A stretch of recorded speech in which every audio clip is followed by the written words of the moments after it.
All right, today we are diving deep into one of the most intense and, honestly, mysterious stories ever told. It's this ancient tale about a man who is forced to confront the biggest ghost of his past, and it leads to this bizarre all-night showdown that literally changes his identity forever. So let's unpack the story of Jacob's midnight struggle. But first, let me ask you something. Really think about it. You have to face a terrifying meeting, a confrontation you've been avoiding for years, maybe decades. How do you prepare for that? What's your game plan? Just keep that in the back of your mind because the man we're talking about is about to face exactly that. Okay, so let's set the scene. Meet Jacob. 20 years ago, he tricked his brother Esau out of his inheritance and his birthright, a huge deal, and then he fled for his life. Now he's finally coming home. He's wealthy, he's got a huge family, but there's one massive problem. Esau is still out there, and Jacob has absolutely no idea if his brother is coming for a hug or for revenge. So yeah, this is the setup for what could be a really, really bloody family reunion. Jacob knows he can't dodge this forever, so he decides to make the first, very cautious move. The time has finally come to face the music. So Jacob makes his move. He sends messengers out with a very carefully worded message. He calls himself your servant Jacob and refers to Esau as my lord. He's trying to sound as humble and non-threatening as humanly possible. He's basically just testing the waters after 2 decades of complete silence. The messengers return, and you can just imagine the knot in Jacob's stomach as he's waiting for the news. Is Esau willing to talk? Has time healed all wounds? Well, the answer they bring back is short, simple, and absolutely terrifying. 400. That's the news. The messengers report, we went to your brother Esau, and he is coming to meet you, and 400 men are with him. Yeah, that's not exactly a welcome wagon. In the ancient world, 400 men is a small army. So Jacob's absolute worst fears? They're seemingly confirmed.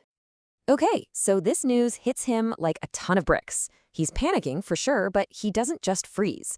Jacob is and has always been a strategist, a planner, and his fear immediately fuels this incredibly detailed 2-part plan for survival. And his response is, honestly, a masterclass in crisis management.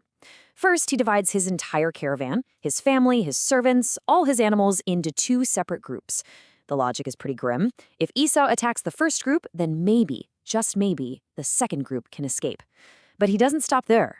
Part 2 is appeasement on an absolutely epic scale. Just look at the numbers here. We're talking about over 550 animals. This is way more than just a peace offering. This is a massive transfer of wealth that's meant to completely stun Esau into forgiveness. It just shows you both how incredibly rich Jacob has become and how bone deep his desperation really is. And this is where you see Jacob the strategist really kick into high gear. He doesn't just send one giant herd of animals. No, he breaks it up into waves, and he tells his servants to leave a good amount of space between each group. The idea is to hit Esau with wave after wave after wave of generosity. It's a psychological tactic, right? Designed to soften him up before they even meet. And each time the servants repeat the exact same script, just hammering home that message of submission and tribute.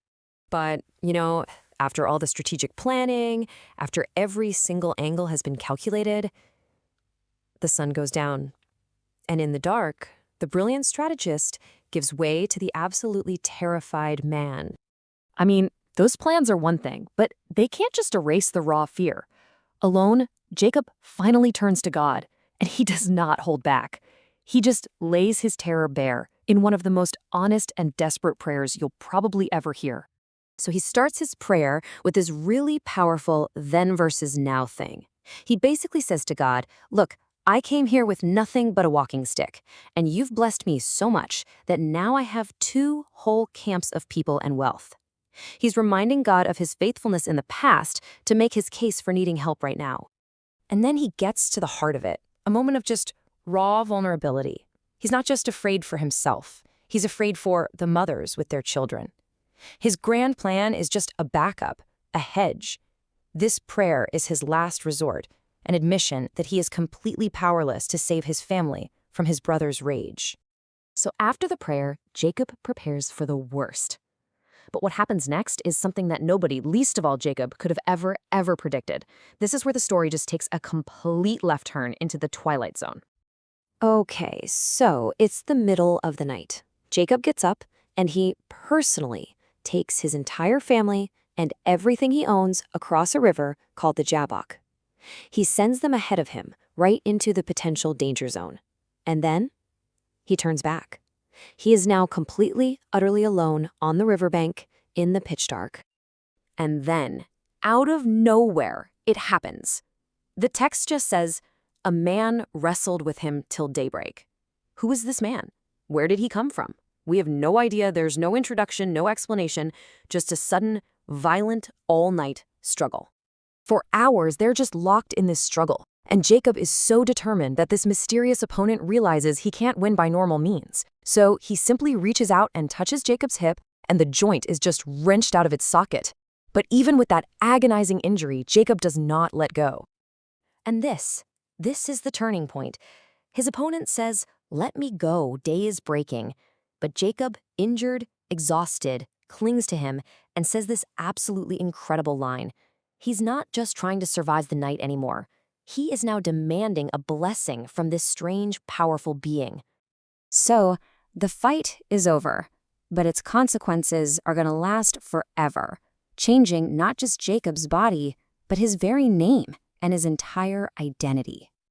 So the stranger asks him, "What's your name?" He replies, "Jacob," a name that means supplanter or deceiver, right? It's a reminder of his entire life of scheming. But the man gives him a new name, Israel. And this new name has a totally different meaning, a meaning he earned in the struggle of that night. And this new name, Israel, it comes with an explanation. Because you have struggled with God and with humans and have overcome. The deceiver has now become the one who struggles directly with God and endures. It's a complete redefinition of his character. So Jacob is left there trying to wrap his head around what just happened. He names the place Peniel, which means face of God, because he understands he has just wrestled with God himself and survived. As the sun rises, he finally crosses the river to meet his brother, and he's limping. And that limp, it's not a sign of defeat.